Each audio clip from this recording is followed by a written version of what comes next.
this is Patrick Russell. I'm interviewing Leonard Swartz for the first time. This interview is taking place in Pensacola, Florida on November the 9th, 2022. And this interview is being conducted by the Making History Project.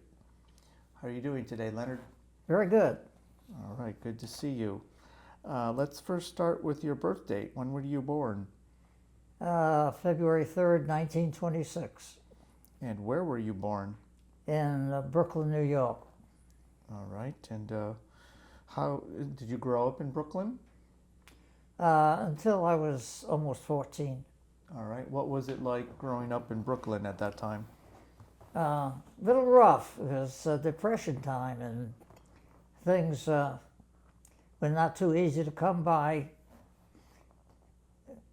In fact, we actually was living on what they now call food stamps, and it was a big help at the time. Shortly after I was born, Franklin Roosevelt became president, and the happy times were supposed to be here again. And we were coming out of the very, very meager times, and it was a very slow progress, very slow process. And how big was your family? It was just myself, my sister, and father, and mom. All right. And what did your father do for a living? Well, actually, he was what you would call at the time a private detective. When things were so bad in New York at the time or around the country, that whenever someone had a big party, a lot of gate crashers would come and try to get a free meal. So as a result, they start hiring private policemen to take invitations so that they wouldn't be a lot of people crashing parties. Okay. And how about your mom? What did she do? Mom ended up just being a housewife and actually keeping the family together. She was actually acting as a janitor of our house, because at the time the Depression hit. We were living in a new house out in far parts of Brooklyn, and she had to take over as a janitor so that we would have a place to live. All right. And where did you go to high school? Well, actually, I went to regular grade school up to the 8th grade in Brooklyn, and then I went to AV clubs, junior high in Pensacola, and then Pensacola High School, and then on to the University of Florida. Okay. And while you were in high school, did you do any sports? Actually, I had to work while I was in school, so I just didn't have time to participate in sports. But I did become a cheerleader, and I thought I was a great honor, because it actually had to be accepted by your teachers and the student body, as well as have sort of decent grades. Mm-hmm. And I enjoyed it. What about any hobbies? Do you have any hobbies? Oh, my most important hobby actually was building airplanes. I was very airplane minded. In fact, about 8 miles behind our house was Ebbets Field, and a cousin used to take me out there on Sundays just to watch the airplanes take off and fly. And it was like $5 a flight, but there was no way I could afford to pay that much to fly an airplane for a few minutes. Mm-hmm. And did there come a time where you joined the Florida State National or Florida State Guard? Well, shortly after we came to Pensacola, and that was because we had relatives here that would help us out. And the war started, and when the war started, all the National Guard units became part of the regular Army. And at that time, each state then developed their own guard system, and they called them state guards. And ours was called Florida State Guards. And we originally started off with World War I woolen uniforms. And imagine in Pensacola, Florida, a woolen uniform. It next enveloped into the CCC uniforms, which are also woolen, and then finally they developed a coverall uniform for us. And then later on, we were issued World War I Springfield '03 rifles, and of course we were astounded to find that they were in original packing crates and never been opened. And we cleaned those and used those until the Army decided that it wasn't really a good idea for Army personnel to be training wearing with a stick. And they called in all these '03 rifles. And of course then we were offered the use of shotguns. And of course it was our job as a security procedure to guard all the sheriff transmitters, the school zones, and the power works. And of course we did that, and then also had a drill night, and then on Sundays we had a firing time, which was out here in Pensacola Airport before there was an airport. But there was a skeet range here, and we used that to progress in our use of the 12-gauge pump guns that we were issued. And I was using that, and I became quite proficient, and then I became able to take charge of some people, and as a result I became a platoon sergeant, and then later became an instructor in first aid and the Thompson submachine gun, and also wrote a column for the unit, which I still have copies of today.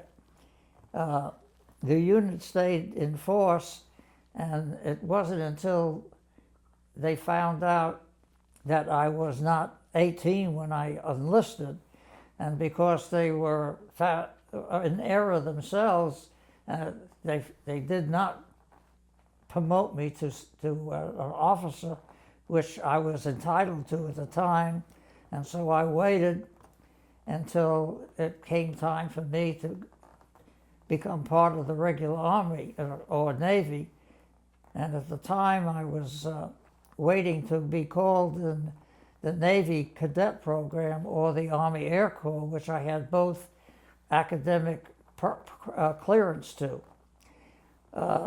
There became a situation with the particular Air Corps that they had a glut of pilots, because everybody wanted to be a pilot. No one ever wanted to be an infantry. Naturally, it was dirty and not a very eventful situation, living in a foxhole for the whatever time you felt there was for the war.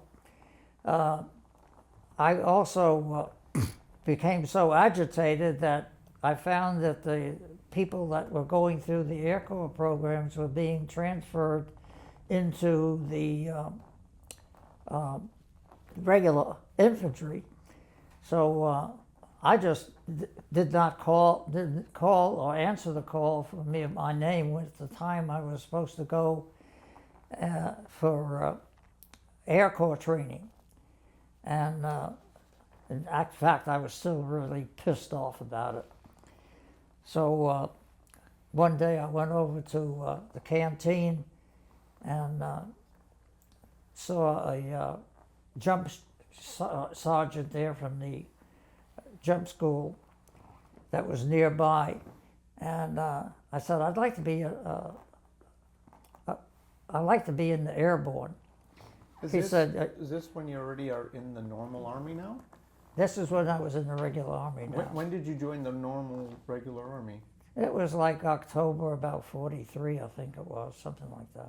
And did you enlist at that point, or you were drafted? Yeah. Yes, I was. Yeah. Which one? You were drafted or enlisted? I was drafted, Okay. actually. So you were in the Florida State Guard, then you got drafted into the regular Army. That's right. All right.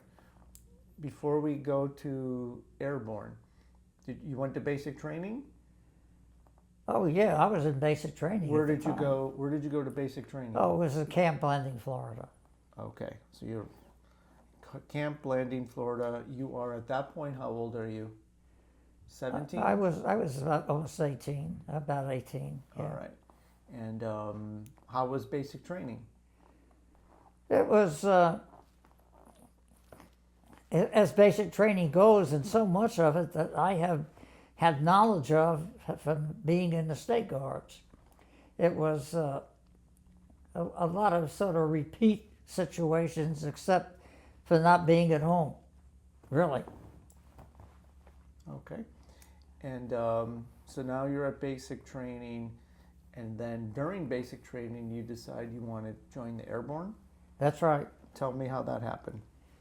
Well, I went to this PX and I saw a jump master there, and I said, I'd like to become an airborne. And he said, I don't think you weigh enough. He said, you got to weigh 130. He said, I'll tell you what, why don't you go buy as many bananas as you can carry, and then go back to your barracks and start getting the guys to fill all their canteens with water, and eat all the bananas you can and drink all the water you can, and don't go to the bathroom until you come see me in the morning. We'll weigh you in, and hopefully we can get you up to 130. And of course I got up to 130 and a half, really. And so then I became eligible for jump school. What made you want to join the Airborne? I was a very patriotic guy. I felt so wonderful about being somewhere where you can express your wishes and have a country that we were so free and easy with. And at the same time, I knew that way up north, at times there was meetings of the neo-Nazi groups, and I felt like this country needed all the help they can get, not just because of little old me, but because of a lot of little old me's that needed to do their share. But what specifically about the Airborne drew you to the Airborne? Pardon? Why the Airborne, though? Well, it looked like I wasn't going to get anywhere in the air as far as being a pilot. So this is the next closest That's thing? the next closest thing. Okay. You realized that meant you had to jump out of that airplane, right? That's right. Okay. All right. So, did you get accepted into Airborne school? Yep. And how did that go? That was thrilling. It was thrilling. I really enjoyed it. I did a lot of extra jumps just because I enjoyed doing it when someone was called to do demonstrations. And of course, you didn't have a lot of time because the war was on, and they needed people to go to wherever. And it was soon time for us to be shipped out. We almost went to Europe, but something came up that changed course, and we got on the train and we rode all the way from Maryland all the way down to San Francisco area, where we shipped out to the Philippines. Okay. And what was your MOS in the military? Your specialization? Well, I was just what call a rifleman. Okay. So you're a rifleman. And what equipment or weapons were you qualified to use? Well, I was a marksman and an expert in most of the weapons that we used, which is a .45 caliber, an M1, a carbine, and I guess that's about it. We did have a very regular piece of equipment called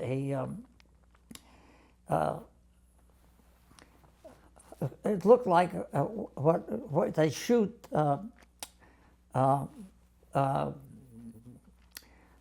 when they caulk an area. They use this gun with a tube, and somebody apparently had make up a gun that looked something like this pump gun. It had a little flap on the side, and it shot a .45 caliber round. But the piece was so quickly made and not really tested too well that the barrels used to get real hot. And so we carried 3 barrels in an asbestos glove. And then when the barrels got hot, you just unscrewed one, threw it away, and put another one on. It was basically used for airborne purposes because it had the capabilities of a Thompson submachine gun. Okay. And what was your weapon of choice? Actually, probably the carbine, because it was light, and it was quite automatic compared to the M1, which actually was like 8 rounds. You had the carbine had a big long clip in it. And what is so carbine what? The carbine was like a short rifle. Okay. A lightweight edition of Does it have a number? an M1. Does it have a specific number? It was just called carbine. As far as I recall it, I don't know any particular number for it, really. Right, so you had the M1. The M1, of course, was gas operated. It was the first weapon introduced in the Army and before the war. Actually, it was introduced, I guess, in I think it was in the very late 30s, but it didn't become evaluated and used in the Army until right before the war. And in fact, many of the troops still had .03 Springfield rifles to train with. And what were your dates of service in the military? Probably somewhere like October of 43 to I was separated in September of 46, but I still had accrued leave until January 1 of the year because I had never had any leave time while the war was on. And you served the whole time with the 11th Airborne? Yes. Okay. And what was your highest rank? What was what? Your highest rank? First lieutenant. Okay. And so you said that you eventually deployed to the Philippines. That was the first place where you went overseas? Yes. And how did you get there? Actually, we came in. We were supposed to jump, but there was so much going on in the harbor of Manila that we came in on ship and we scrambled overboard full equipment, which I'm going to tell you was one scary situation. I'd rather jump than try to climb over the side of a ship fully geared with everything that you carried. There was a ship sinking and airplanes falling. It's quite a mess, but when we got to Manila Bay. So there was a full-on battle going on. Yes. And you were disembarking from one ship to a smaller ship to take you ashore. Yeah, till we got to shore. But that was a perilous climb down. Oh yes. All right. And where did you land was it Manila? Well, actually, I think the first place we were in Manila was, I think, a place called Alabang. See, Manila wasn't completely captured because Manila had the old city, which had tons of Japanese ragtag people all in the city, in these catacombs in that area of the old city, and they were constantly causing problems because they were just shooting at whoever went by. In fact, they had a ragtag bunch of Japs at Checkpoint Charlie that would shoot down at us coming in or going out of Checkpoint Charlie until we finally were able to erase that number down to where it was sort of safe. Of all the time we were around there, it never was a place that you could really walk around without a weapon. And so you're in Manila, and what's the next thing you're doing? Well, there were several towns all around Manila and the Luzon area, and then we had to go up into the mountains to eliminate all the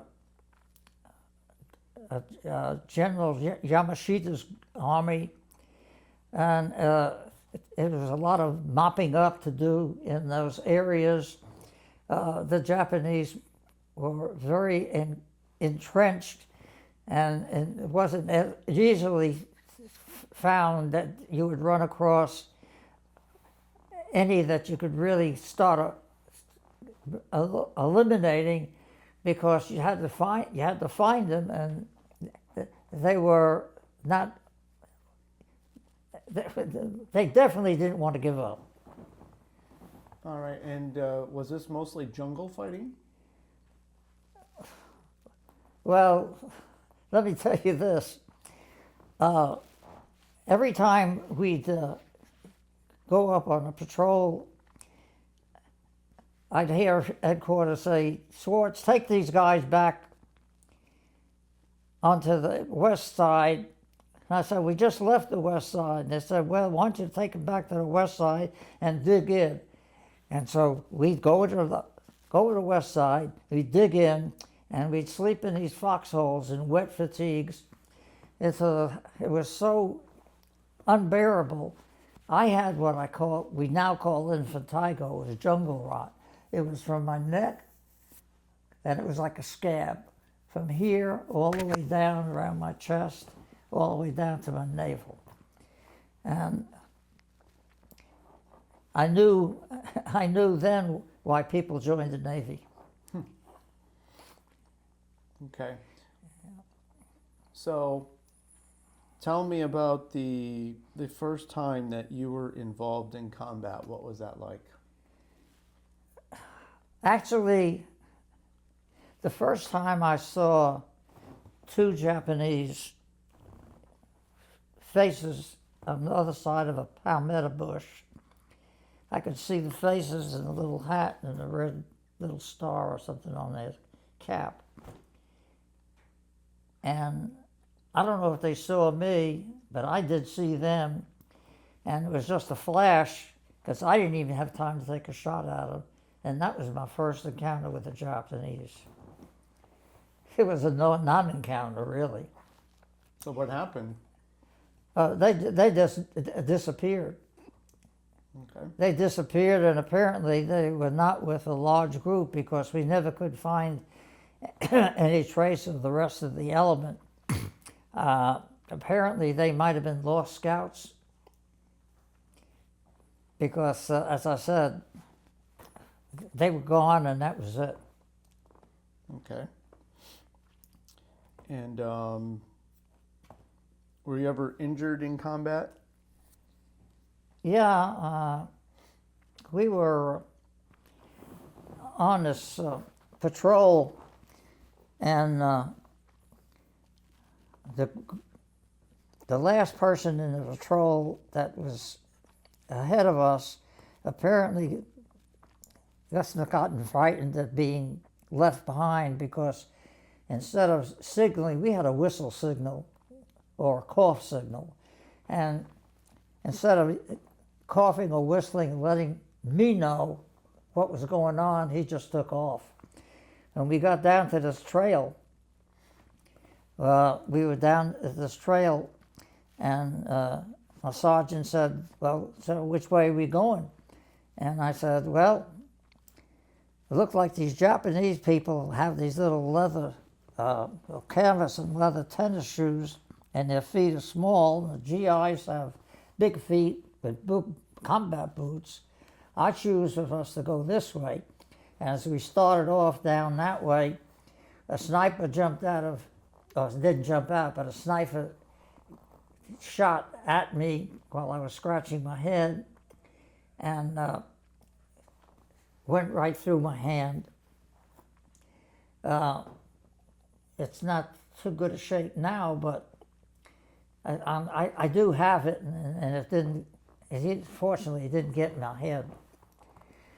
That was the closest thing I had, other than having one jump up at me from a hole in the ground and almost knock my head off with the butt of his rifle. There were other encounters, but not that they were anything out of the ordinary. Everything in combat is combat. You know, it's just one thing after another. You just have to try to live with the circumstances and hope by the time you get to sleep in your foxhole the next morning you might be home. It doesn't happen, but you always wish that.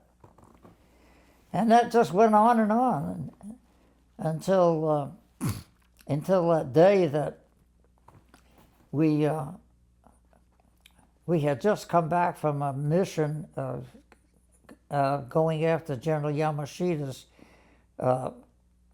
division up in the Mindoro Mountains, and I was walking this perimeter, and above us, the mountains, the Japanese were shooting tracers from one mountain to the other, and they did that trying to keep us awake at night. It almost got so monotonous, some of the guys just fall asleep anyway. But one of the guys in the foxhole said, "Sir, what's that circle around the moon?" And I said, that's an omen. He said, "What's an omen?" He was from a real small place back in the hills somewhere. And I said, well, let me see if I can explain it to this guy. I said, an omen is like a good luck symbol that tomorrow something wonderful is going to happen. And I said, you know, like say tomorrow the war's going to be over. So that night passed, and the next morning came where we were due to have replacements, and their barges came up.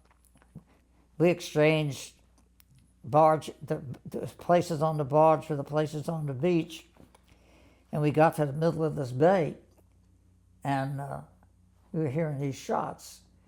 And I said, everybody lock and load, we've run into an ambush. And I picked my binoculars up to take a look, and I could see they're shooting, but they're shooting up in the air, and we got closer, they were hollering, "The war's over." And I tapped this guy on the back and I said, "What'd I tell you last night?" So I was now a prophet. Uh-huh. And that was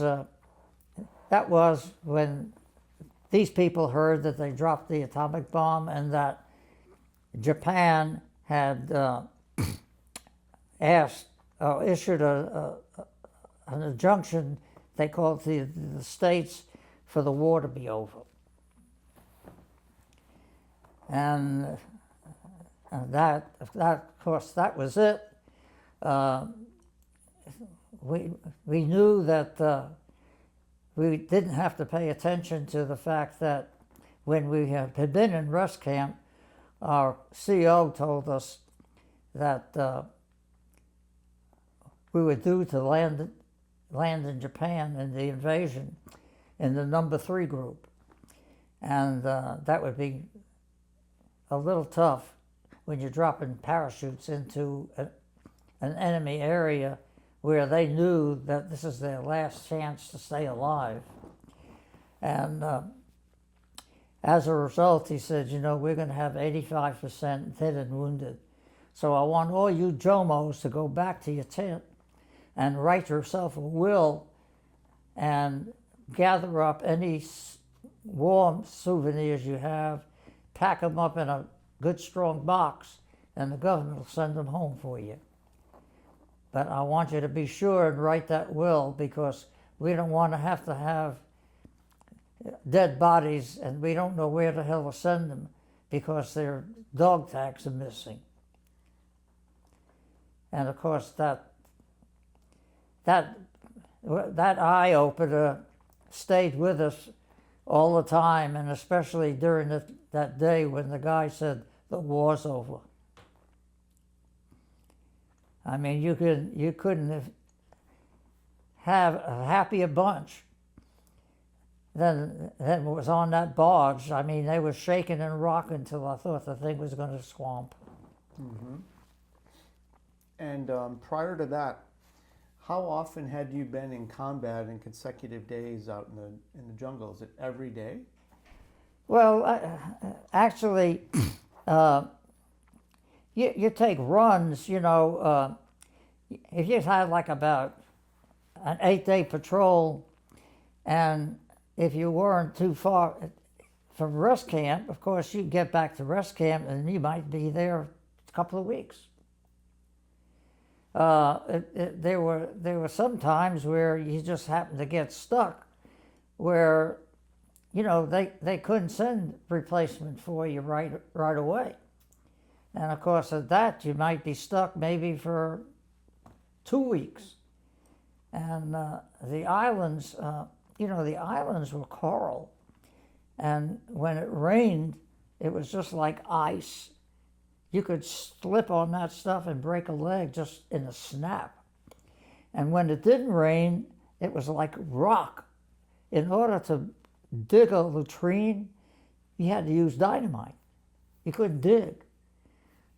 Coral is just an unusual circumstance, a substance. And you just lived with the mosquitoes and flies. It was very important, naturally, to take Airborne. And you can tell the troops that have been on the line for a long time because their bodies were orange, sunburned, and yellowish with the Airborne residue that you took a pill every day. And what is that for? Malaria. In fact, I had malaria, and I'll tell you, it's along with the other things that you could have over there, it was a real sickening situation when you're chilled and you have chills and you have fever and feel like shit, but most of the time that you're having this attack. And you know, sometimes all you can do is go back to the back lines and get some extra strength aspirin, because unless you just totally couldn't walk, there was nothing they could do for you. You just went back, got the aspirin, and went back on the line. And the drug would turn you orange? Yes. So when replacements would come into the area, you'd see these guys in white bodies when they had their shirts off. There's these white bodies, and everybody was hollering, "Fresh meat, fresh meat." Describe a typical day for you while in the Philippines? Well, first of all, it was hot as Hades, and it rained a lot. so the ground was soft and slushy. And most of the time, it seemed like you were either going up a hill or coming down a hill. And the jungle, naturally, kind of thick. And we did have Filipino scouts, and it wasn't for them. Sometimes we didn't know where we were going, because most of the time you couldn't see the sky for the jungle above you. So the Filipino scouts were the saviors of the U.S. Army, really. They knew how to get around in the jungle. They knew how to find us to get from point to point. And that was living from point to point. And the only thing about the jungle that was nice was the fact that there were bananas and pineapples a lot of places where you could shoot a branch off a tree and partake in something that was something more like you would have at home. And naturally it was very refreshing, because all we had actually that was most refreshing was a canteen and water. And lots of times you carried 2 canteens to make sure you had enough water. And it was just, I would say that every day was pure drudgery. I mean, there was nothing, it looked like at times there was just nothing to look forward to. It's just going to another hot place. And having to be alert to save your own skin. Because if you got a little sloppy, it wouldn't be very easy. It wouldn't be very hard for you to be in the wrong place at the right time. And that was life in the Philippines. Or for that matter, it was life in anywhere in the jungle areas where you didn't have you didn't have the comforts of home. You didn't have any sort of thing that was close to comfort. Well, tell me about those living conditions. What were they like? Well, if you're in the jungle out of rest camp, it was just getting by. It's just getting by. You had 2 sources of food. You either had K-rations, which were like a Cracker Jack box that had crackers, a little canister of cheese, and something like a condensed hard Hershey bar. If it was C rations, they were regular canned goods, and they had baked beans and sort of like a meat mixture or spaghetti and something. And as I said, it was hellacious to go on a long patrol to carry a lot of canned goods. It was too heavy. So lots of times you just carried K-rations. It was on occasion where, if you really got into rest camp, that you had a regular kitchen. You either had a kitchen set up, or in a permanent rest camp, they had a cook. They had a cook and a couple of assistants, and you actually had a mess hall. But that was a total rest camp situation. Most of the other situations were where the meat wagon, it wasn't a meat wagon, but the supplies were brought up to a certain area, and they set up a kitchen for you to have a hot meal. Something that was better than what came out of the can or out of the K-ration. What about sleeping? Sleeping was like you're half awake, half asleep. When we set up at night in the jungle, we set up with tin cans strung on wire all around us. And if you heard one of those tin cans rattle, I mean, you were so effing awake that naturally you would get 2 or 3 other guys immediately awake, and they're waiting to see where that next tin can noise comes from. Sometimes it might have just been the wind. And one time it was a monkey jumped out of a tree on me, and I almost had a heart attack. But sleeping it's like half asleep, half awake. It's not any sort of, nothing like a sound sleep. I mean, even in the sound sleep in rest camp, one time we were raided by pro-Japanese Filipinos, and they came in and stole all the weapons they could loose. And from then on, we went into rest camp. At night, we had to strap our weapons to the sides of our bodies. And that was in rest camp. Wow. What were you able to do when you were not out in the field? What did you do for off time or to blow off steam, to relax? Well, that's a good question, because there wasn't a lot, except maybe if they happened to be some sort of situation that would bring up maybe a PX trailer with some goodies in it. That might have been one thing, but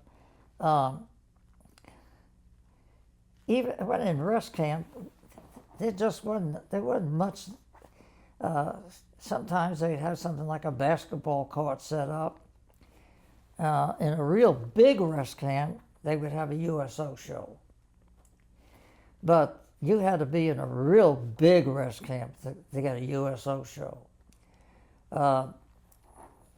Sometimes we ourselves would get a couple of 3 guys together and entertain ourselves. Have some guy that maybe sounded like Frank Sinatra, and then we got a tin can or some big strings, and we made a guitar out of it. Guys were very innovative, very innovative. Did you have There was a lot of gambling going on. That was one of the biggest ways to do nothing. Did you ever have any interactions with the Japanese, other than, like actually talking to them? What, you mean in Japan? Mm-hmm. Or in the Philippines? Well, in the Philippines, it was definitely not a friendly situation. I think I remember one of the times, though, that there was a Japanese guy riding a bicycle with a big sack on his back, and my sergeant shot him. The first person to see him, he shot him, and then we went to examine the bag, and the bag was full of invasion money, and this was money that the Japan printed to be used in the Philippines. Well, what it had was it had a picture of Hirohito in the middle, and because it did, when we took that money and took it to Japan, for the first day or 2, we were able to get exchange for it, until the banks finally found out on the second day that this was invasion money, it wasn't worth the paper it was printed on. And when did you make it to Japan? According to the info, the 11th Airborne was in Japan the day after MacArthur signed the acknowledgement of the surrender.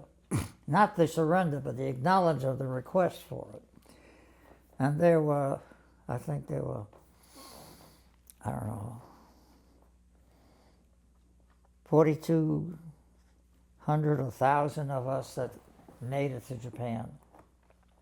And where were you based in Japan? We started off at Yokohama, and then from Yokohama we were sent to different places. We were at one place at let me just say this. When we first got to Japan, we took over Tachikawa Air Base. And when we got into Tachikawa Air Base, all the work tables had all the tools on them. And it was like someone blew the whistle and said lunchtime and leave. Well, I wasn't aware of what dies were for using mechanics. They used dies for cutting. Well, the guys that did, they could scoop this stuff off the tables real fast. It was gone. And we caused some hell about that. And then the next place we went to was an airfield. And then the airfield had the airplanes all lined up on the runway. And looked like there again, someone blew the whistle and said lunchtime, and they all got out of the airplanes and left them. So our guys come in, and they got in these airplanes and cranking them up, and they're taxiing them all over the field until General comes out in his car with loudspeakers on the roof, cussing all of these guys. Every one of you guys are subject to court-martial. Get out of those goddamn airplanes and get back to your units. We were actually issued a Japanese flight suit. In our unit, we were akin to them, airborne flight suits and stuff. And they were beautiful suits. They were brown gabardine, and they had all kinds of zippers on them, here, down here, here. And of course, one guy took one into town with him, and then the Japanese guy offered him what was equivalent to $50, and he sold it. So then everybody started doing the same thing, and of course, it ended up ended up working $25 because they became too numerous. But they were just some of the spoils of war. Japan, one of the places we were billeted was an officers' cavalry school, and they had horses billeted. And so we had the pleasure of being able to ride horses on the weekend, and had a place where you can actually get a hot shower. And they issued us, we always got issued free combat rations, like some beer, cigarettes, always. When we got to this unit up there, we got beer, and officers got whiskey. And this room, they were like three of us in a room about this size, I'd say about 12 by 12. And then we had a place in the floor that you could put your beer in because the ground was very cold, and it was wintertime then, naturally. And we put our drinks down in the ground, and we always had the cold beer. After the war, you know, it was something else. I ended up working for a colonel that had been busted at Pearl Harbor. And he was not a mean son of a bitch because of his attitude. And I was in charge of drawing up training plans for the new replacements that are coming in. And so that was the easiest job I ever had in the whole time I was in the service. I would get to do my training plans in the morning, and afternoon we take off and go into Tokyo. And one of the most unusual things that happened did not mean anything to me at the time it happened. My friend and I were walking outside the Imperial Palace, and these huge doors opened up. Where was this? In the Imperial Palace in Tokyo. Okay.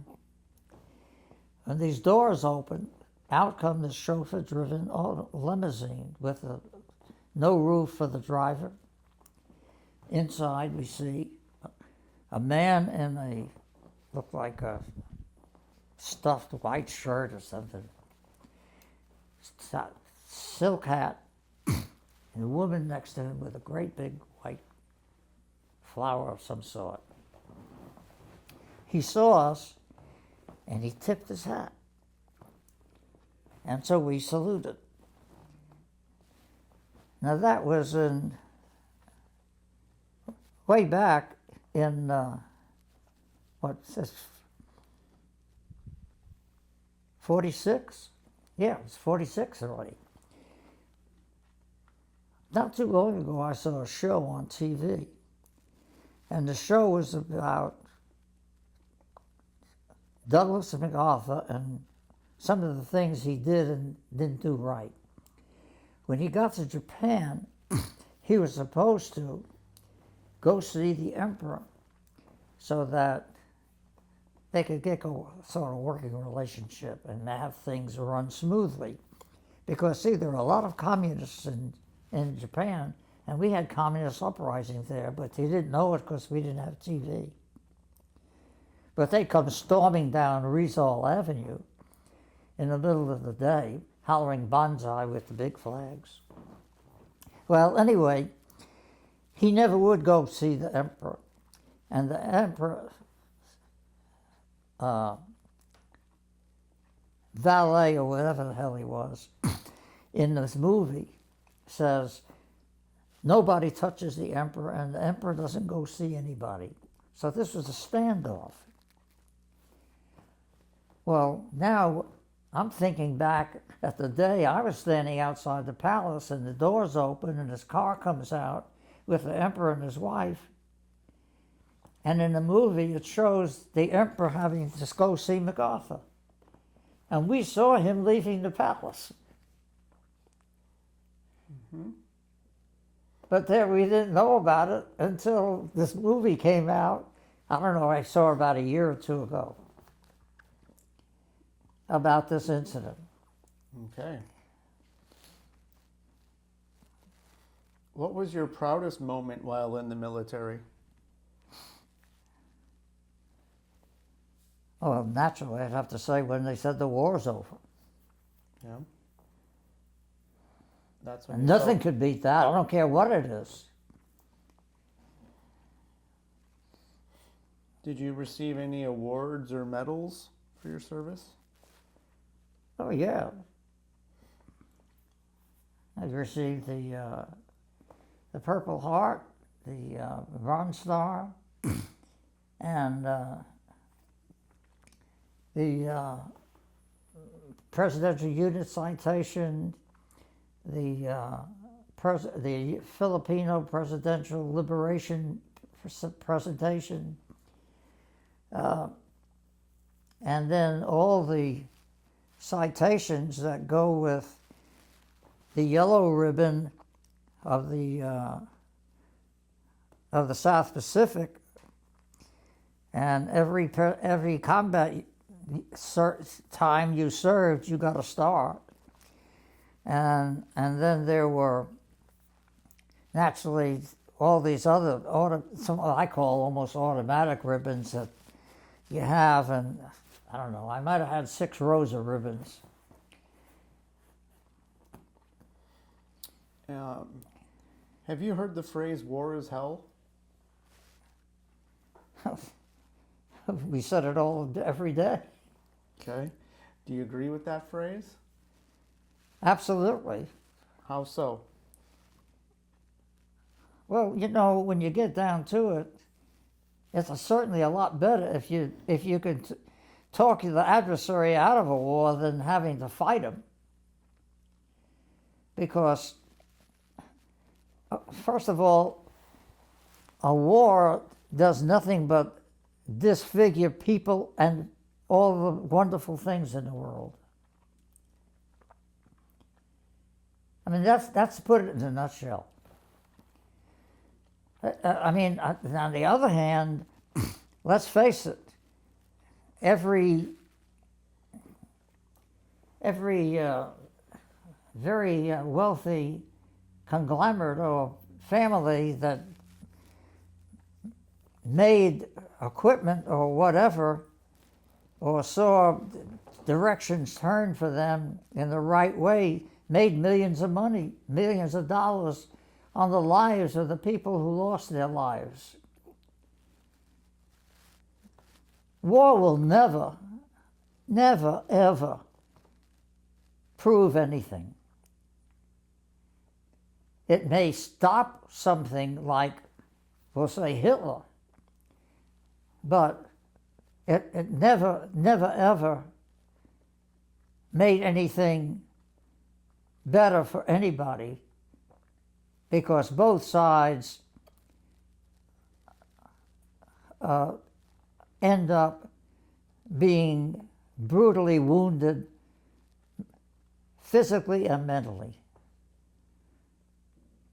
My wife still doesn't sleep in the same room with me because I have these bad dreams at night. And, you know, that's been a long time ago. But it's something that you can't rewrite something on your brain, from your brain, like you would erase something from a piece of paper. It's there. And I don't care what kind of pills or etc. you take. I'm on 100% disability now with the VA. I must take 10 or 11 meds. I used to laugh at somebody that took an aspirin. And you know, it's like I was a deputy at a polling place one time with the sheriff's department, and this man walked in and he had 2 canes and suppos. And I didn't say anything to him when he walked in, but when he walked out, I said, "Sir, where's your tutu?" And he lifted up both canes and pointed them at me, and he said, "I want to tell you what, it takes a tough old son of a bitch to get old." That's my story. Yeah, you're sticking to it. What did you witness or experience that made war hell? Just being there. Just being there was hell. And from then on, it just got worse. What does it like smell like, feel like, taste like? How would you describe this to people that haven't been there before? Well, take the worst traumatic experience you've ever had and multiply it 10 times. Because you're there and there's nothing you can do about it. You can't get out of it. You're there.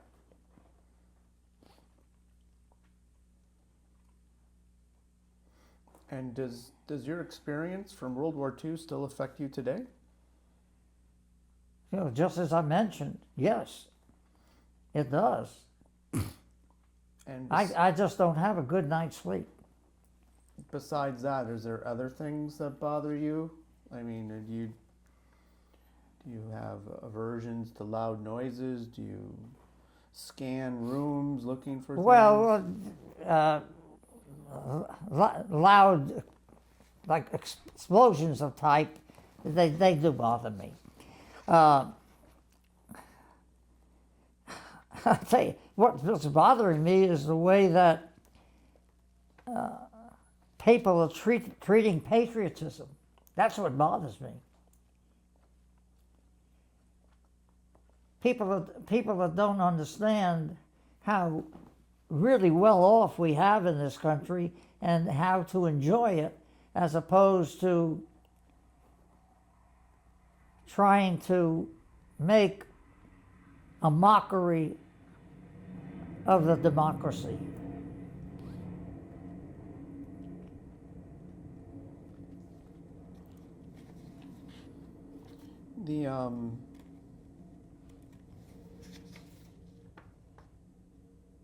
Did you see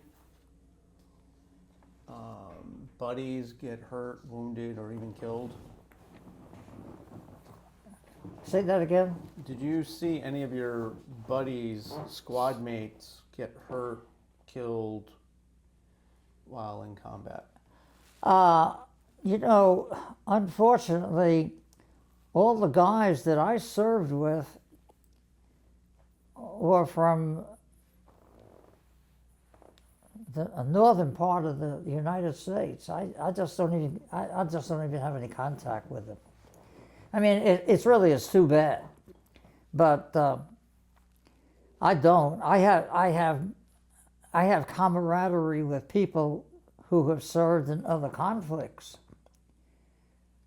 And no, but my question was, did you see any of your team members actually get hurt or killed while in combat? yes, And does that leave some sort of a impression upon you when you return home?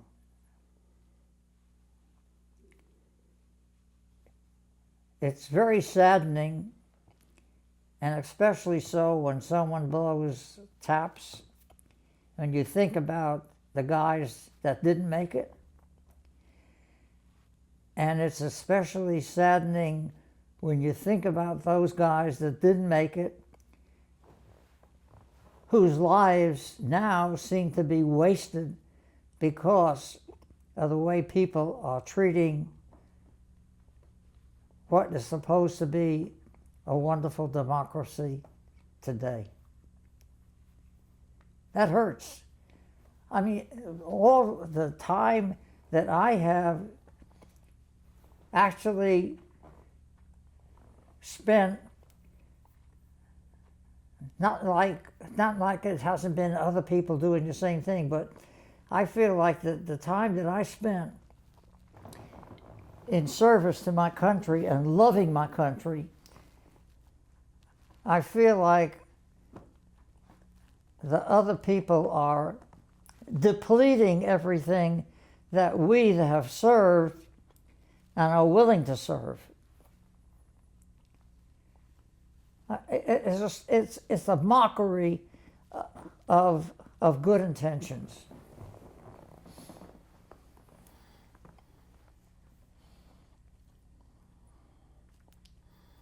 So besides the, did you ever have any guilt about you coming back and these people not coming back from the war? Well, there again, I think it's the same thing. It's just the fact that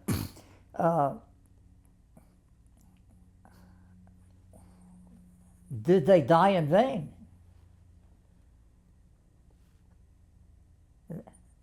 Anybody who has been in combat and have lost buddies is going to feel the same way. Did Joe die for his country in vain? Because look what they're doing to it now. I mean, and I'll tell you what, if you really, really let it get you, it is bad news. Because it's so exasperating, and there's no way to transfer your feelings to some Jomo that takes and turns a flag upside down or burns it. You can't explain it to him that we never let that flag touch the ground. And there were so many others that died so that flag did not touch the ground even when they carried it. And I just don't understand, and I just never will understand how people treat what other people have died for. It's so exasperating that you're making me come up with stuff that I don't really like to think about all the time, because it is so exasperating in today's world, when I don't want to mention names, but you have people that treat the word democracy or the United States of America so lightly that there's no telling what they would do to demark it. And I don't want to use any really bad language, but it's the fact that some people should not even be called Americans the way they act. And I guess it's also because of the fact that I didn't realize it until not too long ago, when less than 1% of the American people have served. Less than 1% of the American people have served this country. And in Congress during the Gulf Wars, I think 9 congressmen had anyone involved in warfare, and in the Senate, only 1 had an offspring that was involved in warfare. And let's face it, even that whole debacle over there was ridiculous. I mean, we beat the British by fighting from behind trees, guerrilla warfare. Everyone else that beat us the same way. They're fighting from behind and we don't see them. And then we take on some issues that are totally impossible.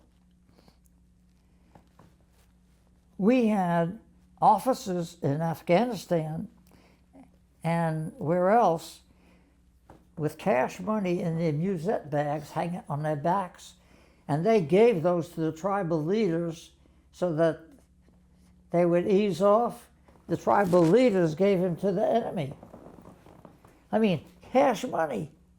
Can you imagine people handling cash money during a war?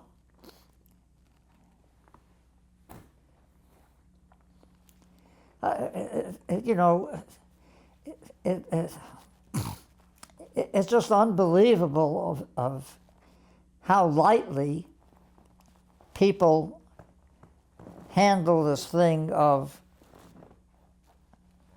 trustworthiness, honesty, and loyalty. I don't understand it.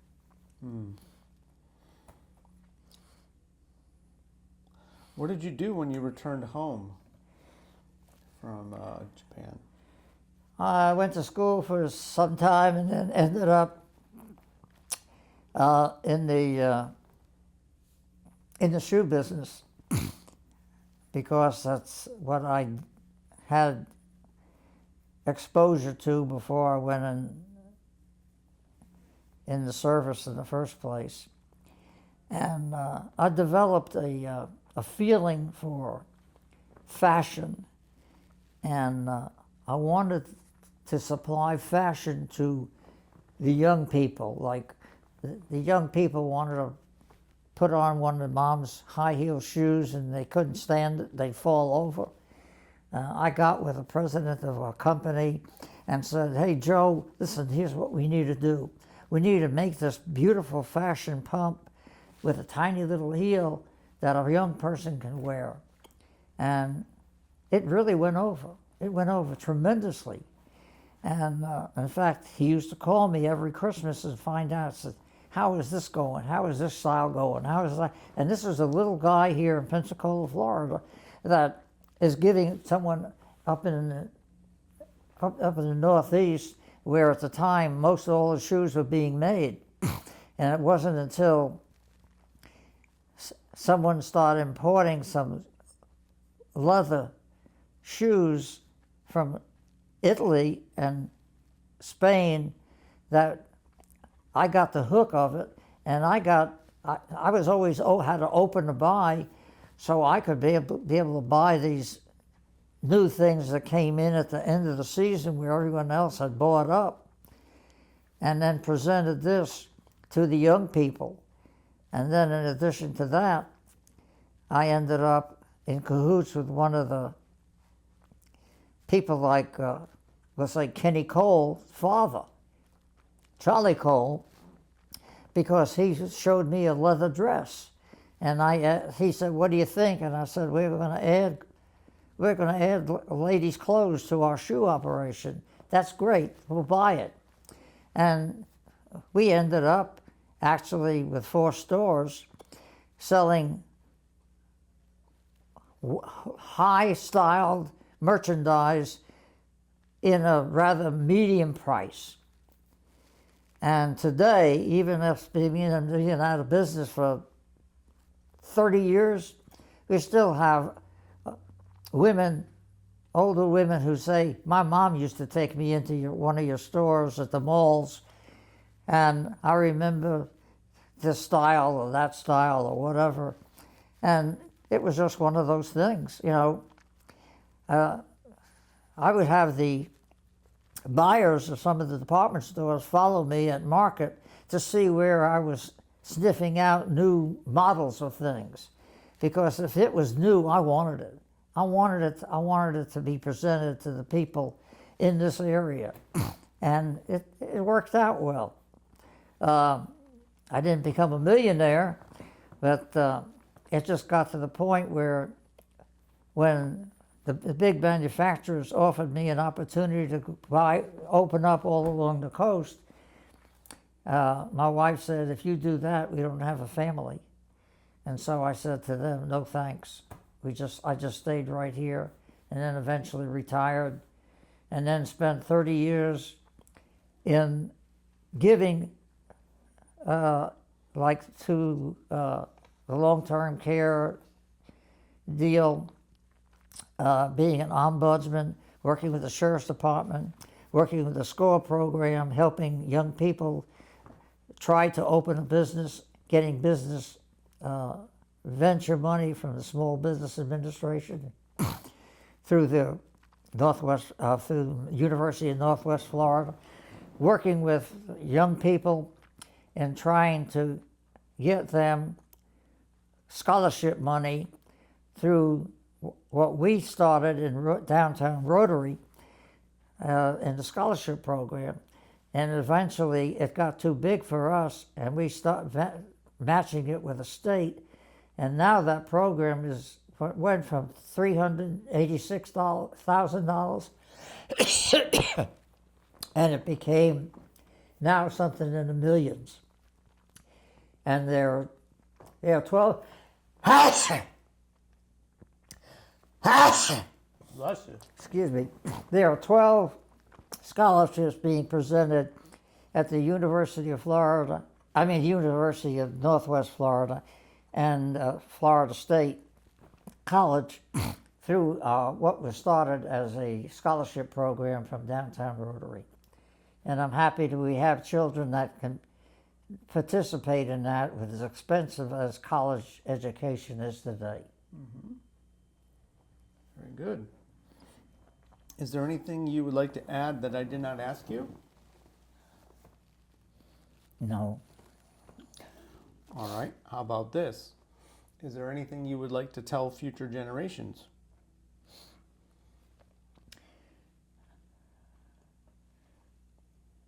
Work to the point where you work to your capacity and learn to the point that you learn to beyond your capacity.